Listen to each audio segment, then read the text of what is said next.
السلام علیکم ورحمۃ اللہ وبرکاتہ۔ مکی ٹی وی چینل پر خوش آمدید۔ اہلا وسہلا مرحبا بکم فی القناۃ مکی ٹی وی اینڈ ویلکم۔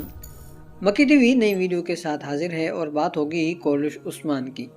مگر اس سے پہلے یہ بات جان لیجئے کہ ہم کئی دن تک غائب کیوں رہے ہیں، اور اس سے بھی پہلے یہ بات جان لیجئے کہ کورلش عثمان کے 4 کرداروں کو 4 مختلف ایوارڈز یا انعامات دیے گئے ہیں، اور وہ بھی اسی ہفتے۔ پہلا ایوارڈ حاصل ہوا ہے بالا خاتون کو اپنا کردار بہترین، شاندار اور بھرپور انداز میں نبھانے پر، جبکہ دوسرا ایوارڈ ملا ہے کونولب کو، تیسرا ایوارڈ ملا ہے جیرکوتائی کو، اور چوتھا ایوارڈ ملا ہے اولگین خاتون کو۔ ایک ہی تقریب میں 4 مختلف ایوارڈز حاصل کر کے کورلش عثمان نے تاریخ رقم کی ہے۔ جہاں تک بات ہے ہمارے غائب ہونے کی، تو دوستو، دنیا میں کوئی کام بھی آسان نہیں ہے، چاہے وہ آن لائن ہو یا آف لائن۔ ہر کام میں جی جان سے محنت کرنی پڑتی ہے، اور ہم نے بھی یہی کیا، اور اتنی محنت کی، دن رات ایک کر کے کی، اور پھر یوٹیوب چینل پر کبھی بھی کچھ ایسا مواد یا کچھ ایسا پیش نہیں کیا جو دینی لحاظ سے، اخلاقی لحاظ سے، دنیاوی لحاظ سے یا پھر قانونی لحاظ سے غلط ہو، اور شاید یہی ہماری غلطی تھی۔ سو انجام یہ ہوا کہ ہم یوٹیوب والوں کے رڈار میں آ گئے، اور رہی صحیح کسر اپنے ہی مسلمان بھائیوں نے پوری کی، اور یوں ہمارا 4 لاکھ سبسکرائبرز پر مشتمل چینل اڑا دیا گیا۔ 4 لاکھ سبسکرائبرز والا چینل اڑنے کے بعد جب ہم نے نیا چینل بنایا تو یہاں بھی ایسا ہی کچھ ہوا، اور پابندیاں اب بھی موجود ہیں۔ آپ دعا کریں کہ یہ پابندیاں مکمل طور پر ہٹ جائیں اور ہم اطمینان سے کام کر سکیں۔ تو یہ وجہ تھی ہمارے غائب ہونے کی۔ اب پابندیاں کچھ نرم پڑی ہیں تو ہم حاضر ہو گئے ہیں، اور بات کرنے جا رہے ہیں کورلش عثمان کی۔ اگر بات کی جائے گزشتہ یعنی 150ویں قسط کی، تو قسط کی ریٹنگ بہت ہی بہترین اور شاندار آئی ہے، خاص طور پر اس لیے بھی کہ کورلش عثمان کو بدھ کے دن اب کم از کم بھی 5 یا 6 ڈراموں سے مقابلہ کرنا ہوتا ہے، اور اپنی ریٹنگ بہتر سے بہترین رکھنی ہوتی ہے۔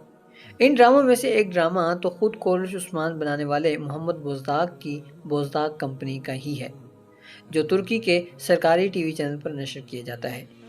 اس کے علاوہ پیش کیے جانے والے 4 ڈرامے بھی بھاری بھرکم کاسٹ، بھاری بھرکم کہانی، بھاری بھرکم کاسٹیوم اور نہایت مہنگی شوٹنگ لوکیشنز پر مشتمل ہیں، یعنی کورلش عثمان فل بٹا فل مشکلات میں گر چکا ہے۔ کورلش عثمان کی مشکلات یہیں تک محدود نہیں ہیں۔ ترکی میں پیش کیے جانے والے تاریخی ڈرامے بھی کورلش عثمان کو صحیح معنوں میں ٹکر دے رہے ہیں، چیلنج کر رہے ہیں، اور کوئی شک نہیں ہے کہ محمد بوزداگ کی بوزداگ کمپنی اس حوالے سے ذہنی طور پر شدید دباؤ اور پریشان نظر آ رہی ہے، اور اس کا اندازہ کورلش عثمان کی گزشتہ چند قسطوں سے لگایا جا سکتا ہے، جہاں دشمن بارش کے قطروں کی طرح آتے اور خاک میں ملتے جا رہے ہیں۔ کہانی کو بدلنے، مختلف موڑ دینے کے لیے ہاتھ پیر مارے جا رہے ہیں، بڑی جنگوں کے نام پر بار بار سسپینس پیدا کیا جا رہا ہے، اور ناظرین کو اپنے ساتھ انگیج کیا جا رہا ہے، اور شہیدوں کے نام پر غیر ضروری کرداروں کی قربانی بھی پیش کی جا رہی ہے، یعنی جن کی موجودگی یا غیر موجودگی ایک برابر ہے، جبکہ تاریخی کردار تو شروع سے ہی غائب ہیں۔ غیر تاریخی کردار 5 سیزن سے موجود ہیں اور کہانی کا بیڑا غرق کیے ہوئے ہیں۔ کورلش عثمان کی قسط 150 کی تشہیر کے لیے کافی کوششیں بھی کی گئیں، کئی سارے طریقے بھی آزمائے گئے اور استعمال کیے گئے۔ قسط سے قبل عثمان غازی کو خود سامنے آ کر ایک بیان ریکارڈ کروانا پڑا، جس کے مطابق وہ لوگ آخرکار 150 قسطوں کا ہدف پورا کرنے میں کامیاب ٹھہرے ہیں۔ براک اوزیویٹ کی ہمت کو داد نہ دینا بھی زیادتی ہوگی کہ اتنی فضول کہانی کو تنتہا اٹھائے رکھنا، چلاتے رہنا اور آگے بڑھاتے رہنا کوئی چھوٹی بات نہیں ہے، اور براک اوزیویٹ نے یہ کمال بھی کر دکھایا ہے۔ اور کورلش عثمان میں عثمان غازی کا کردار نبھانے والے براک اوزیویٹ کی ہمت کو داد نہ دینا بھی زیادتی ہوگی کہ اتنی فضول کہانی کو تنہا اٹھائے رکھنا،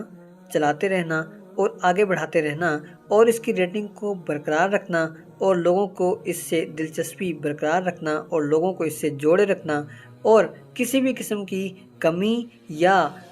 لوگوں کے اس سے دلچسپی کو ختم نہ ہونے دینا ایک بہت بڑی کمال کی بات ہے، یہ کوئی چھوٹی بات نہیں ہے، اور براک اوزیویٹ نے یہ کمال تنہا کر دکھایا ہے، اور اس پر وہ شاباش کے مستحق ہیں۔ ایسے میں امید تھی کہ 150ویں قسط اعلیٰ اور شاندار رہے گی، کچھ الگ اور مختلف دکھایا جائے گا، مگر قسط اچھی ہونے کے باوجود اپنے اندر کچھ ایسے لیے ہوئے نہیں تھی جس کی وجہ سے اسے باکمال، لاجواب یا بے مثال کہا جا سکتا۔ کیتا کلے کی فتح ہمیشہ کی طرح 1000 دفعہ آزما گئے طریقے سے ہی ہوئی۔ اس لڑائی میں واحد کمال کی چیز اگر کوئی تھی یا جسے قرار دیا جا سکتا تھا تو وہ تھی ایلچیم خاتون کا بجلی کی طرح کونتے، لپکتے، جھپکتے، مارتے اور کاٹتے ہوئے کلے کے دروازے کی طرف بڑھنا اور پھر کلا کا دروازہ کھولنا، جبکہ باقی سب کچھ فلیش بیک کے سوا کچھ نظر نہیں آیا۔ اس قسط میں اگر رومی جلاد کو ختم کر دیا جاتا تو اس قسط کو باکمال کہا جا سکتا تھا، اور ہونا بھی یہی چاہیے تھا۔ کہانی تحریر کرنے والے کا دماغی لیول چیک کریں آپ کہ جب رومی جلاد کو علم تھا کہ عثمان غازی کا ہدف کیتا قلعہ ہے تو وہ خود وہاں کیوں نہیں پہنچا، دفاع کیوں نہیں کیا اور صرف ایک ماتحت پر بھروسہ کر کے کیوں بیٹھ گیا، جبکہ اسے پتہ بھی تھا کہ کیتا کی اہمیت دراصل ہے کیا۔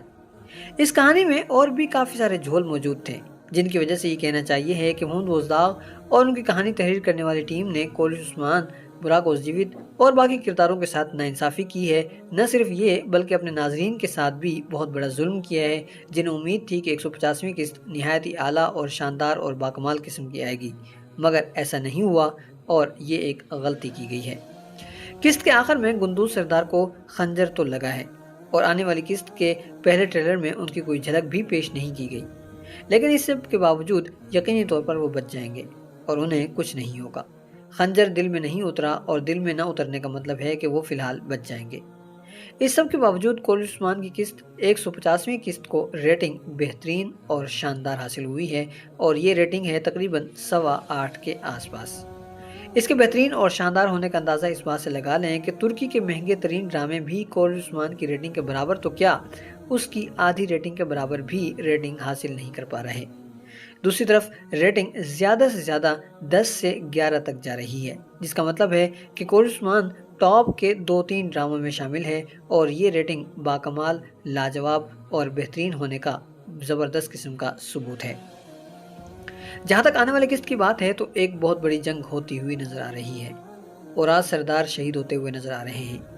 اوراز سردار سے یہ بات بھی یاد آئی کہ گزشتہ قسط کی عجیب ترین بات یہ رہی کہ گزشتہ قسط میں عثمان غازی کا کیتا قلعے کے لیے بنایا گیا شاندار منصوبہ اوراز سردار کی وجہ سے ہی لیک ہو گیا، مگر اصل سوال یہاں یہ ہے کہ اوراز سردار کی محمد سردار کے پاس جانے کی وجہ کیا تھی، اور اسے وہاں ایسی غیر محتاط گفتگو کرنے کی ضرورت کیا تھی، اور یہ ضرورت ایسے ہوئی یا یہ وجہ ایسی بن گئی کہ اس کی وجہ سے سارا منصوبہ ہی تشت از بام ہو گیا۔ اسے کہانی کے ایک بہت بڑے جھول کے علاوہ کیا کہا جا سکتا ہے، خاص طور پر اس لیے بھی کہ اوراز سردار کے محمد سردار کے پاس جانے کی کوئی بڑی وجہ یا کوئی عجیب و غریب وجہ نہیں پیش کی گئی۔ بہرحال آج اس ویڈیو میں کافی ساری باتیں ہو گئی ہیں، آج کی بات چیت یہیں روکتے ہیں، اور آنے والی قسط کے حوالے سے، سلطان صلاح الدین ایوبی کے حوالے سے، سلطان محمد فاتح اور دیگر ڈراموں کے بارے میں آنے والی ویڈیوز میں تفصیل سے بات کریں گے انشاءاللہ۔ ہم امید کرتے ہیں کہ ویڈیو آپ کے معیار پر پوری اتری ہوگی۔ آپ ویڈیو کے حوالے سے کمنٹس کیجئے، اپنی رائے کا کھل کر اظہار کیجئے۔ یاد رکھیے الفاظ آپ کی شخصیت کی پہچان ہوتے ہیں، لہٰذا مہذب اور خوبصورت الفاظ کا استعمال کیجئے۔ ویڈیو پسند آئی ہو تو لائک کرنا مت بھولیے گا، ساتھ ہی ساتھ ہمیں دیجیے اجازت، ملتے ہیں بہت جلد ایک نئی ویڈیو کے ساتھ۔ والسلام علیکم ورحمۃ اللہ وبرکاتہ۔